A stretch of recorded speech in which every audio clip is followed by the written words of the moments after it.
In the last episode, after 7 hours and 51 minutes of game time, we completed our first task, the Varrock Easy Diaries. We then rolled our second task, 3 uniques from beginner clues. In this journey across Gillinor, I must complete it one task at a time. Some will be simple, others will make me question my life. Welcome to my Task Locked Ironman. Okay, beginner clues. So I just want to take a couple minutes here and just kind of crunch the numbers and go over some things about it.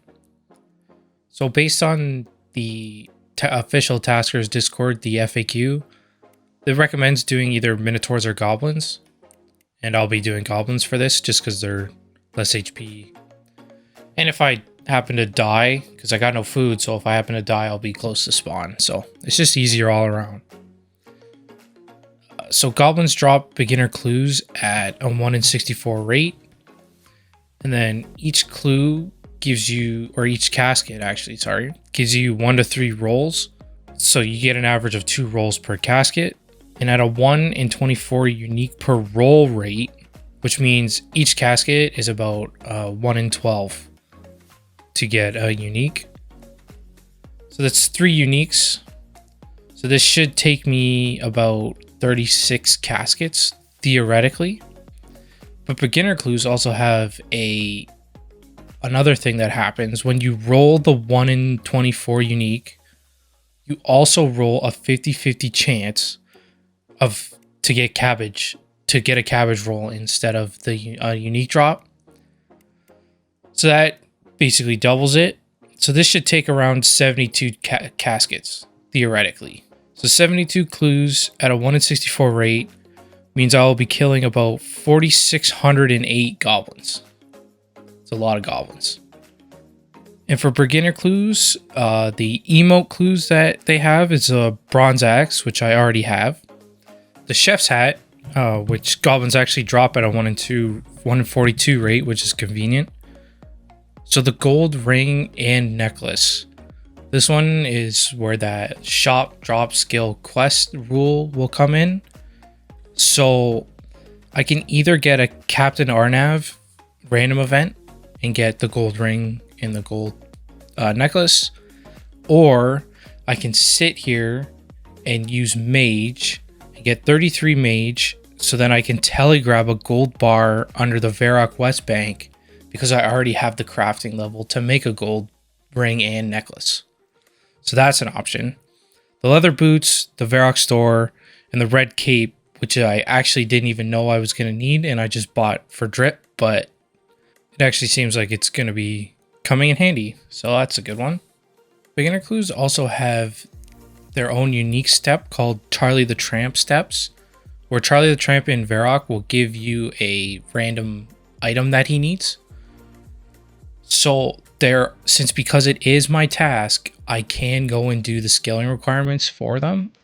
So the skilling requirements are 20 cooking because he needs a trout and a pike, 18 crafting because he needs leather chaps, or if somehow I go without it and I can get to level 40 and then go to the ranging guild and buy them, but we'll get to that if it happens. 20 fishing for the trout, obviously, and herring. He needs a raw herring as well. He also needs a leather body and an iron dagger, but I can buy those. And finally, 15 mining, which I already have because he does need an iron ore. So out of beginner clue caskets, there are 15 uniques we need. The black pickaxe is actually an easy casket reward. So if I get the black pick, I can't use that as one of the 3. So that's all the beginner casket clue information. Let us begin the Great Goblin War of Clues.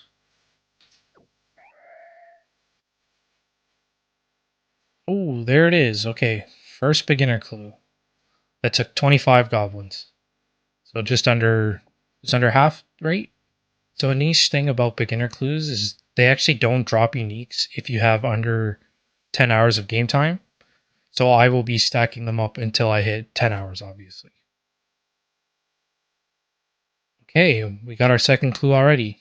That was like 3 kills later, I think. So keep this rate up, we'll be done quicker than expected.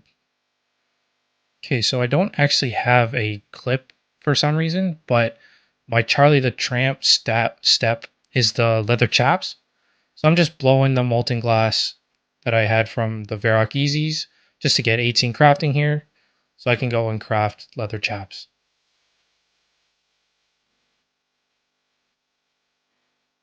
Ooh, okay. Gold ring and gold necklace. So I didn't end up getting a Captain Arnav random event for this. So I need to get some more mage levels before I can continue this step. So what I'm actually going to do is I'm going to use these 3 lamps that are in my inventory. It may seem stupid, but it'll save me time and runes when I'm on an account that has no money. So I'm going to first use the ones from the Historian Minus. Let's see, 1000 XP each, 25. Oh, I can teleport to Varrock, that's pretty good. And the last one, 26.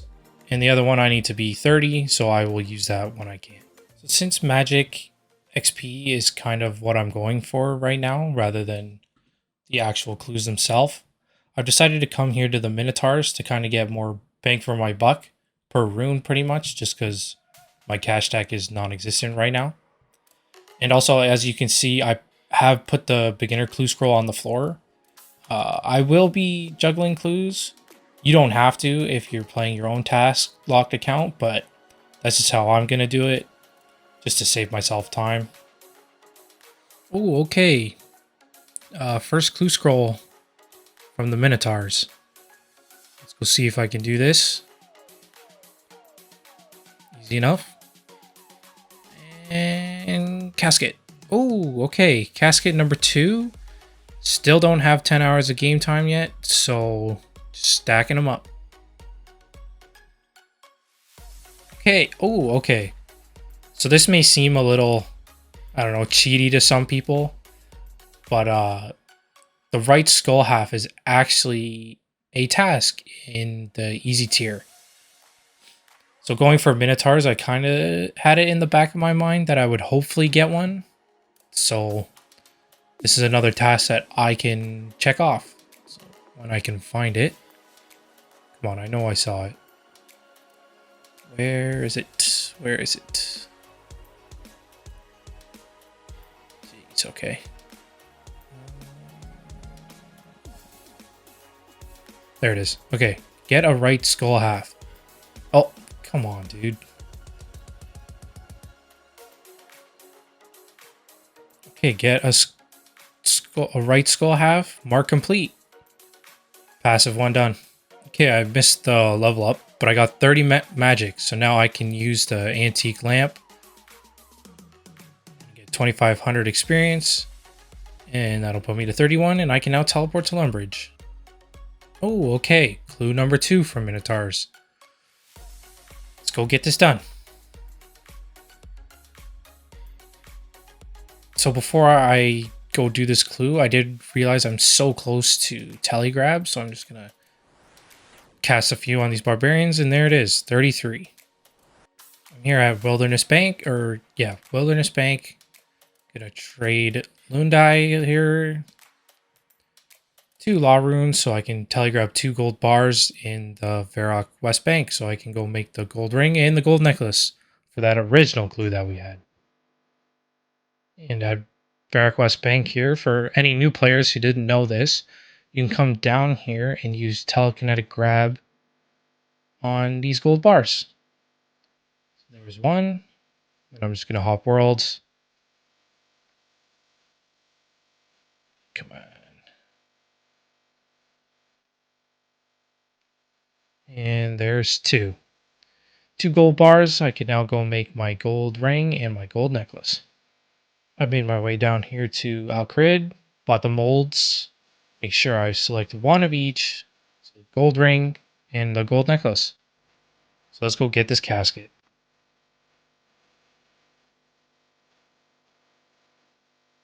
Okay, now since we have over 10 hours of gameplay, beginner clues will now drop us uniques. So I got 4 here. We need 3. Come on. No.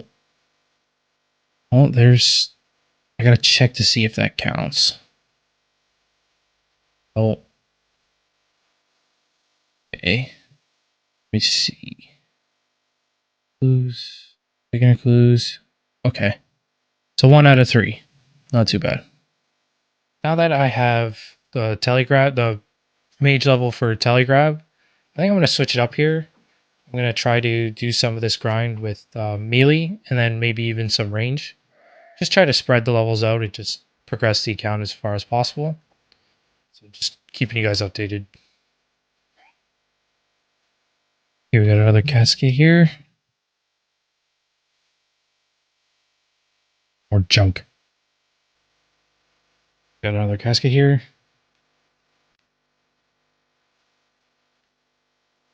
Okay, cascade number 7. And cascade number 8. Ooh, steel plate body. So that is actually an upgrade that I don't have to go buy. So, best in slot. It's pretty good. So if you've made an Ironman before, you definitely know what I'm doing here. But if you are new, what I'm doing here is there's a spot in the top of the wilderness here that steel plate bodies drop from. So what you can do is you go pick it up, pop worlds, and continue this until you have a full inventory. And each you sell them to the plate guy in Varrock for about 1,250 coins each. So those plate bodies have netted me about 65k. And what I'm about to do here is turn that 64k into 150 law runes, just to make it easier getting around doing these clues. And cascade number 9 here. More junk. My recorder didn't work. I just opened beginning cascade number 10. Got fire runes, the staff of earth, and some iron arrows. More junk. Okay, number 11. Oof.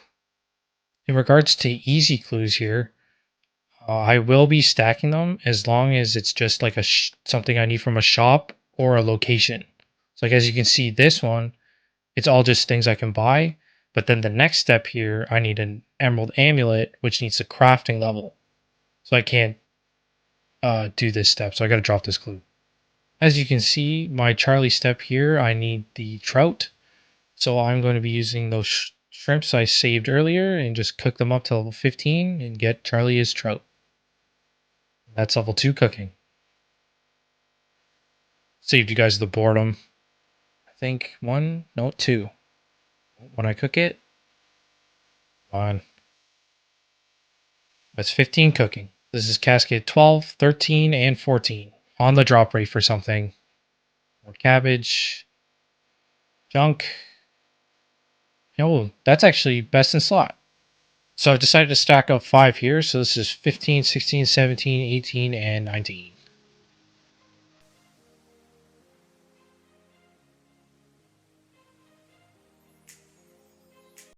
Just a whole lot of junk.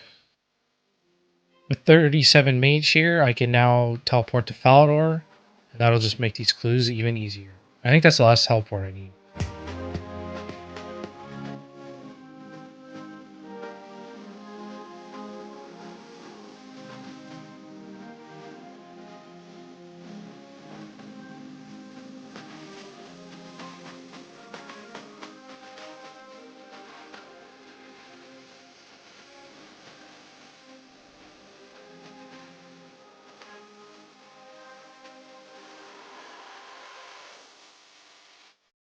Another 3 here.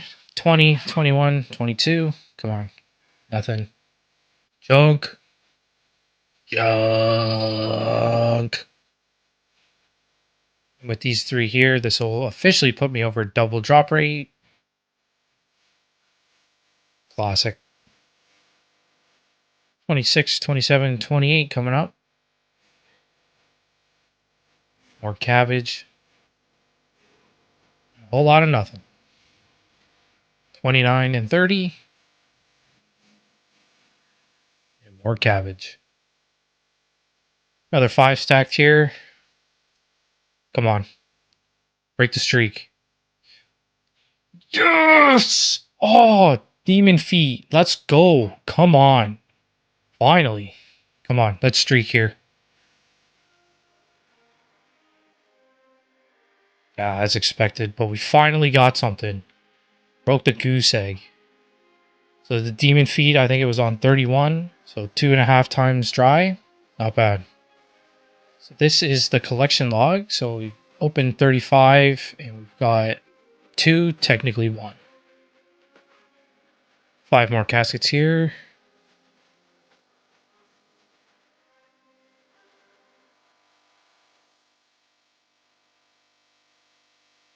Same old song and dance. A lot of nothing.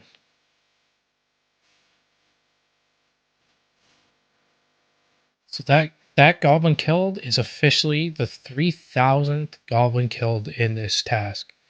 So as you can see here, I've killed 3,000 goblins. I've done 40 beginners. I've been dropped 28 easies. I'm not sure at this point how many I'd done, but I'm pretty sure I've done most of them. But yeah, so about 2/3 of the way based on the calculations, but we'll see if anything can happen. Another 5 to rip off here. Come on, we could be done. Oh, another cabbage roll. Cabbage and a whole lot of junk. Set of 5 gets us to 50, so come on. Any 2. Just need 2 more. Come on, I'll just take 1 at this point. Come on. Oh, please, man. Starting to lose my mind here. Oh my god, of course. So I just did a 10 casket heater opening, and we actually got something. We got the red Jester cape. So that puts us at 2 out of 3 for the task. We're almost done. And next, any casket would be the end. 61, 62, 63, 64, 65. Okay, another 5 here. Anyone could be the last. Give her a spin for good luck. Hit spin. Boom. Boom. Oh, out of inventory's looking a little full there. Hang on. Teleport home or to Lumbridge. Okay, come on. Oh, please just let these last one of these last 3. Please, please. Mind is going numb. Okay, come on. Get rid of those. Give me that. Give me that. Give me those. Okay, come on. Over the Lumbridge Castle. Oh, oh, yeah! Oh. Oh my god, I'm free. The frog slippers. Thank God. Okay. 3 uniques. Okay, so now that that's done, I ended up, just to let you guys know, I ended up stacking 22 easy caskets during all that. So I ended up killing 4,642 goblins, which bring my stats up to about 39 HP, 30 attack, 30 strength, 30 defense, 21 range. I got to 50 mage, 34 and 34 prayer. Okay, finally. So that task took us about 29 hours. Yeah, that was a long one. Go up to the task. Oh, you know what? Actually, hang on. Take a look at the collection log first. So there we go. Technically 3 out of 15, 70 clues. Complete that task. Now let's see what we're doing next. Come on. Something easy. Something I can do quickly. Come on. Oh.